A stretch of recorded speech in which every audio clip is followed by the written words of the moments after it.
Olá, pessoal. Depois de assistir muitos, mas muitos vídeos sobre o Silvio Santos, eu resolvi falar sobre Silvio Santos. Eu quero dizer a primeira coisa sobre o Silvio Santos que tem a ver com a minha infância. Eu cresci, quando criança, assistindo SBT. Eu me lembro como se fosse hoje, morava na cidade de Sinop. Tinha 7 anos de idade, 8 anos, 7, 8 anos. E eu me lembro que naquela época, Sinop, que era uma cidade jovem, não tinha nem 2 décadas de vida ainda, ela não tinha nem asfalto, só na avenida principal. E naquela época, o único canal que a gente conseguia assistir era o SBT. E ali a gente tinha, eu me lembro de Lucy, que era um programa de comédia, que a gente dava muita risada. Chaves. Tinha aquele desenho, Mr. Magoo, o ceguinho. E tinha o Silvio Santos aos domingos. Nossa, que saudade! Como era gostoso! A gente acordava, minha mãe preparava o almoço, normalmente arroz à grega, macarrão, maionese, um frango assado, às vezes tinha um churrasquinho. A minha casa era toda areada, ela tinha uma área, era um L. E aí a gente ali brincava, jogava uma bola, eu, meu irmão e meu pai. Aí a gente almoçava.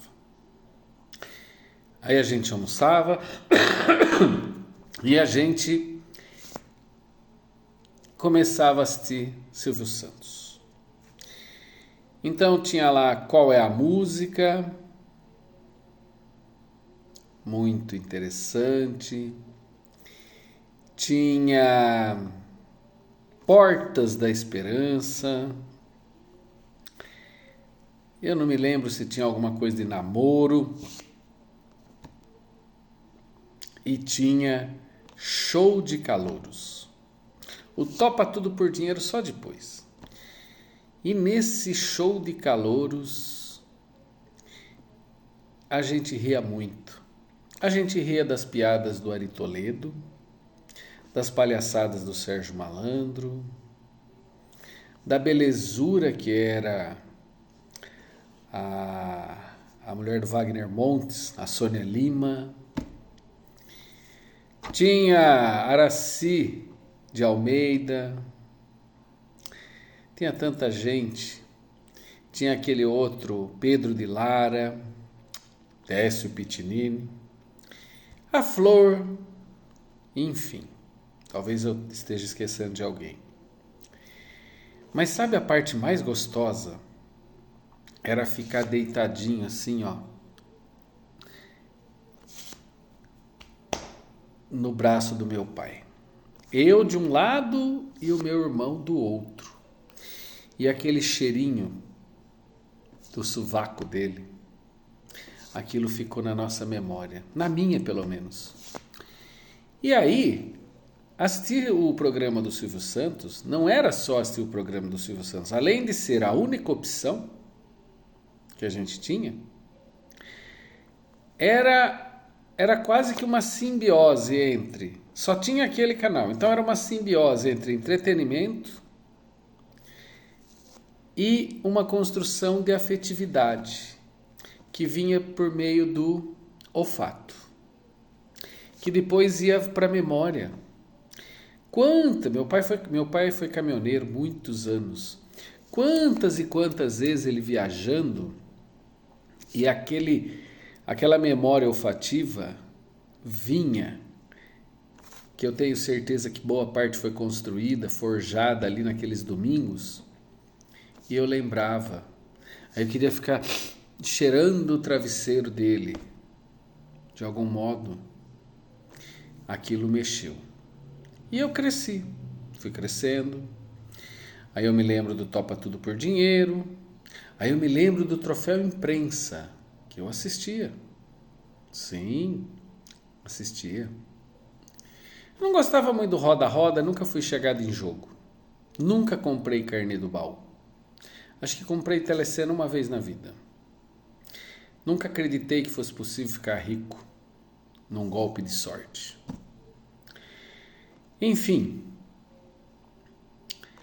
fui crescendo, fui desenvolvendo uma consciência crítica e é impressionante como que as pessoas vão envelhecendo e elas vão perdendo um pouco do seu juízo, né?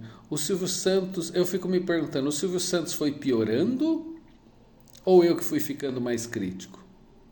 Na verdade, as duas coisas. E isso tem um pouco a ver com o Pedro Cardoso, que trabalhou na Globo e fez uma crítica dura sobre o Silvio Santos, correta, como o Giraldelli fez, mas quero falar do Pedro.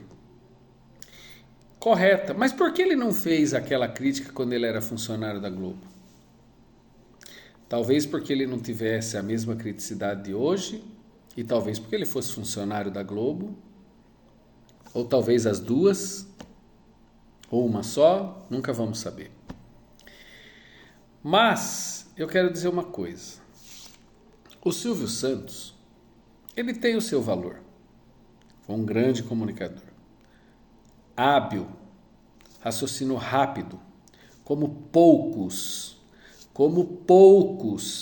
tinham. Entretanto, eu vou dizer uma coisa que eu aprendi muito, principalmente estudando Maquiavel. É preciso separar a política, muitas vezes, da ética, da moral principalmente. A moral não é um bom juiz para fazermos julgamentos, juízos de valores acerca das pessoas. Silvio Santos morreu. Virou santo? Obviamente que não. Ele continua como todo homem diante da complexidade das contradições.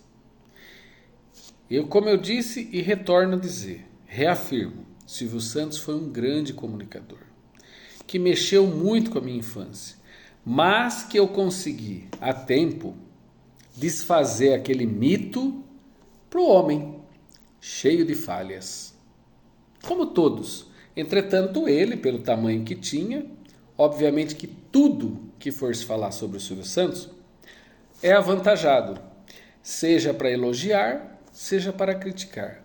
Mas volto a dizer, tanto Giraldelli como Pedro erra na tônica, a meu ver, quando moraliza demais essa questão. Por quê? Porque no fundo, tem uma questão. O Silvio Santos, para além de comunicador, tinha uma coisa que inegavelmente ele era: um grande capitalista. Tanto que acumulou um patrimônio de quase 4 bilhões. 4 bilhões de reais. Para dividir em 6 pessoas. Tão bem ou não tão bem essas meninas? Pois é, Silvio Santos era um capitalista. Essencialmente um capitalista. Ah, mas se aproveitou disso, daquilo. Como todo capitalista soube tirar vantagem de um país de governos fracos, de uma população ignorante. O capitalismo cresce sempre que tiver solo fértil. Solo fértil é uma soma de governos entreguistas e uma população ignorante. E o capitalismo, principalmente os capitalistas colonizadores, no caso do Silvio Santos, um neocolonizador. Ou seja, para além desse comunicador, Silvio Santos era simplesmente um capitalista. Admirável do ponto de vista capitalista e execrável do ponto de vista da sociabilidade.